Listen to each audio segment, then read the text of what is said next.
Hello, good day. I am Maria Evelyn Capapas. Together with my partner, Kathleen Albert, we will discuss the visual disorders including the cataract, open and closed angle glaucoma, and retinal detachment. Let us first discuss the cataract. Cataract is defined as the opacity or cloudiness. On visual inspection, the lens appears gray or milky. This is usually painless and blurry vision will be manifest. Most common cause of reversible blindness in the world and Caucasians are the most common affected and the typical onset is fifth to sixth decade of life. For the risk factors, this includes aging, associated ocular conditions, toxic factors, nutritional factors, physical factors, and systemic diseases and syndromes. First, let's tackle about the aging. Um, as a person age, there is an accumulation of a yellow-brown pigment due to the breakdown of lens protein, clumping or aggregation of lens protein, which leads to light scattering, decreased oxygen uptake, decrease in levels of vitamin C, protein, and glutathione, which is an antioxidant, increase in sodium and calcium, and also loss of lens transparency. For the associated ocular conditions, this includes infection. Example is the herpes zoster, myopia, retinal detachment and retinal surgery, and also retinitis pigmentosa.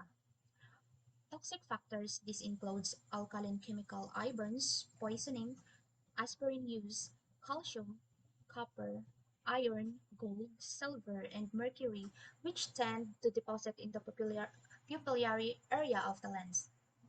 Cigarette smoking, corticosteroids, especially at high doses and in long-term use, and also ionizing radiation. And for the nutritional factors, obesity, poor nutrition, and also reduced levels of antioxidants.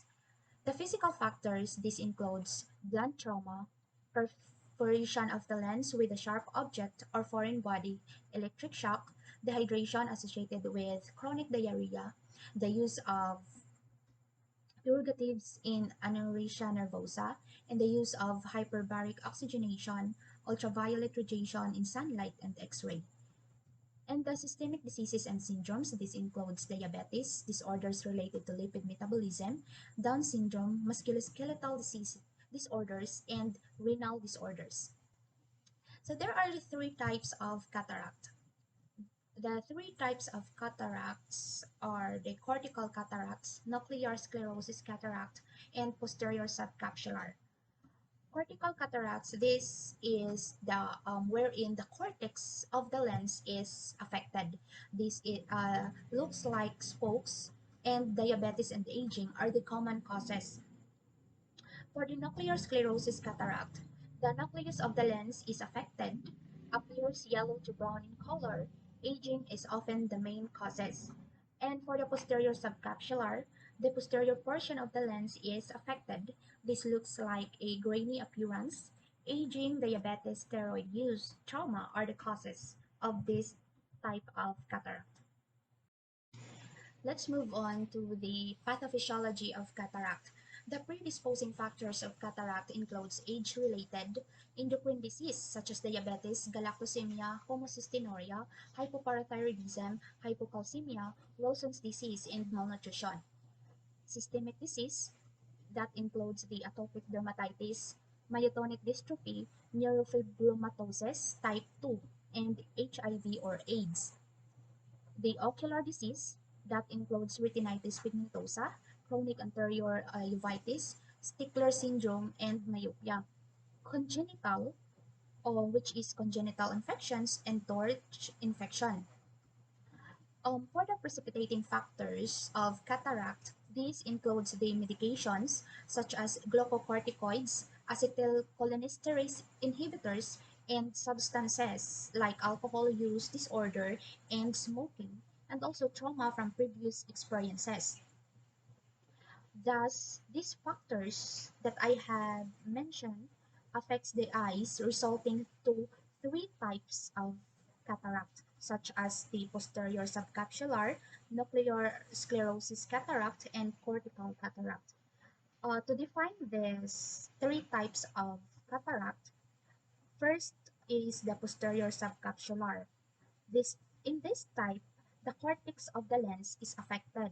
It appears like a spokes, and diabetes and aging is the most common causes.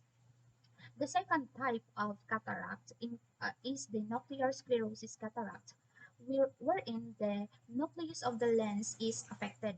This appears yellow to brown in color, and aging is often the main cause. The third type of cataract is the posterior subcapsular. Posterior portion of the lens is affected. This looks like grainy appearance, aging, diabetes, steroid use, and trauma are the main causes of this type of cataract. So normally, the lens is clear and this allows the light to pass.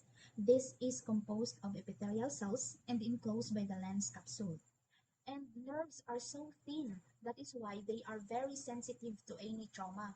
And these types of cataracts are due to denaturation of lens.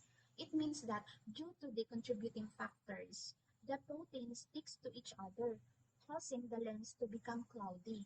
And therefore, the lights that pass through the lens cannot reach the retina properly because the light is already scattered, and this would result in cloudy vision. And for the signs and symptoms of cataract, this includes the vision loss, which is painless, progressive, gradual, and loss of sight.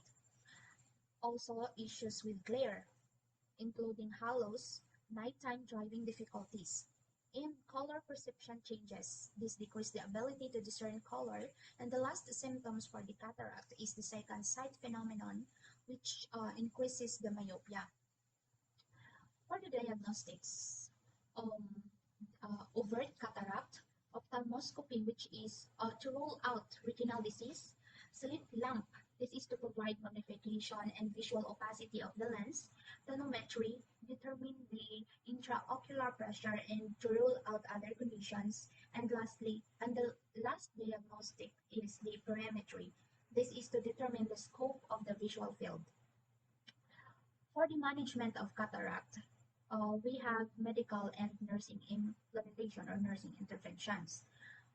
For the medical, there is a surgical removal of the lens, oral medications to reduce IOP or intraocular pressure, IOL or intraocular lens implants, and contact lens.